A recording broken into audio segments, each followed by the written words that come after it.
Hey, my name is John Adams. My name is Constantine. Judith. Paul, I'm from Minneapolis, Minnesota. From the UK. Germany. Philippines. What I love the most is how humble he is with how much information he has. Your videos have been nothing but an inspiration for my own YouTube journey. Love your work, mate. Keep it going.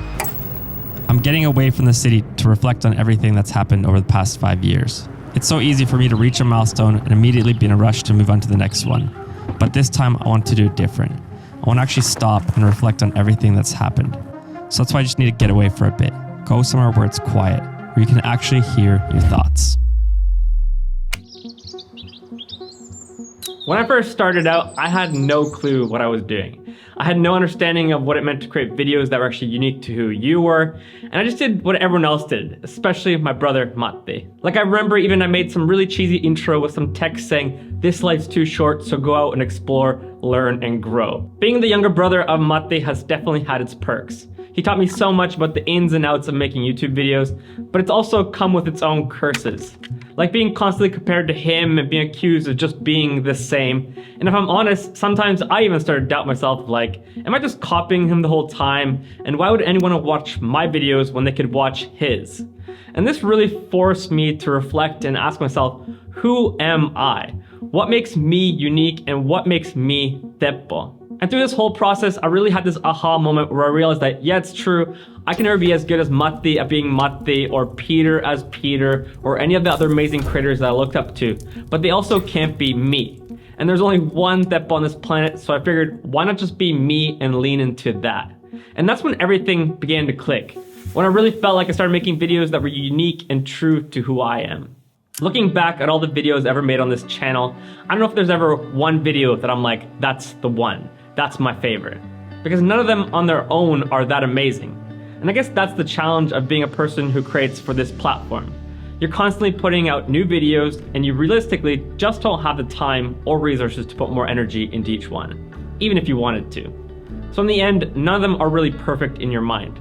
On the other side of the coin, if the goal was to put out one perfect video, I don't think I would have ever got past day one. I would still probably just sitting at home thinking about how I should start a YouTube channel, but I never would have even got my first video out. Looking back at the past 6 years of creating videos on this channel, I might not be most proud of any one video, but I am most proud of all the videos as a whole.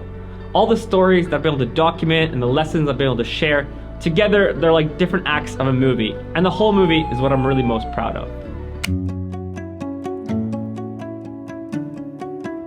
I often catch myself quoting this phrase, "The future belongs to those who stick around."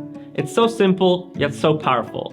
The people who are successful today are the ones that just didn't give up. There might have been way more talented or smarter people that could have been more successful, but they gave up somewhere on the journey. And the ones who are at the top now are the ones who just stuck around. Looking back, it's crazy to think that the amount of weeks that I haven't posted a video on my channel can be literally counted with the fingers on my hands. I mean, even when my son was born, I wanted to make sure that I had content for people to watch and enjoy. So I hustled and worked hard for the months leading up just so that I could schedule videos for you guys to watch. But I can't say it's always been easy.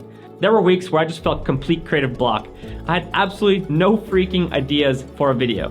And I just sit at my desk or pace back and forth and nothing. No ideas would come to mind. Or other weeks where I just felt like there weren't enough hours in a day to get everything done. There are so many different hats you're wearing as a solo content creator. You're coming with ideas, writing scripts, filming, editing, making thumbnails, while all at the same time, you're still trying to run a business. You're doing emails and taxes and bringing out the garbage. You name it, there's a lot of tasks to take care of in a day. And there were definitely moments where I just wanted to give up and quit. But I knew that the one thing that I have power over when it comes to my future success is whether or not I give up. So I just kept on going and kept on creating. Being a solopreneur, it's so easy to think that it's best to just get things done on your own. You're not relying on anyone, you can just get to the task and get it done. And it is true, you can't get a single task done faster by yourself, but if you want to go far in life, you gotta do it together. And the longer I've been doing this, I realize more and more the need for others. Sure, when everything's going well, it's easy to do it all on your own. But then when the tough times come, that's when you need others to keep going. You gotta find those close people in your life that you can lean on and trust to help you out when you're in need. One of the biggest challenges of being a YouTuber is just how much time you spend alone. You would think with so many subscribers that you would have constantly people around you. But the truth is, most of the time, you're just alone. That's why it's been so important to find like-minded people going through the same struggles you are to support each other. One of the things that I'm most grateful for is all the amazing people I've got to meet and become friends with. Literally people all around the world. And it's such a strange process because first you go from watching someone's video, you become these strange internet friends, and then when you finally get to meet in person, it feels like you've known each other forever. People like Peter and Arnifer, guys I could have never done this journey without. And the best part is there's so many new amazing people that I'm constantly getting to meet and getting to collaborate with. And I think more and more, why didn't I do this earlier?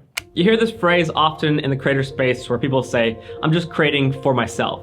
And it's true, you do need to stay true to who you are because you don't want to drift from the mark and start creating content that's not an accurate reflection of your uniqueness. But you also got to remember who you're creating for. We create videos to provide value for the people watching. Whether it's to educate or motivate or just put a smile on someone's face, we make videos because we know that on the other side of the screen, someone is watching. Somewhere in the world, someone is spending their most precious resource, time, to watch your video. The one resource we each day all have an equal amount of. Realizing what an honor and privilege this is, it makes me want to do my best to create content worth watching. I want to make sure that anytime someone watches my videos that they would have learned something new, or at least that I put a smile on their face. Because at the end of the day, the reason why I am here today is because of every single person that ever decided to watch and be a part of this community. Without all the subscribers, this wouldn't have ever been possible. So from the bottom of my heart, I want to say thank you to every single person on the other side of the screen watching.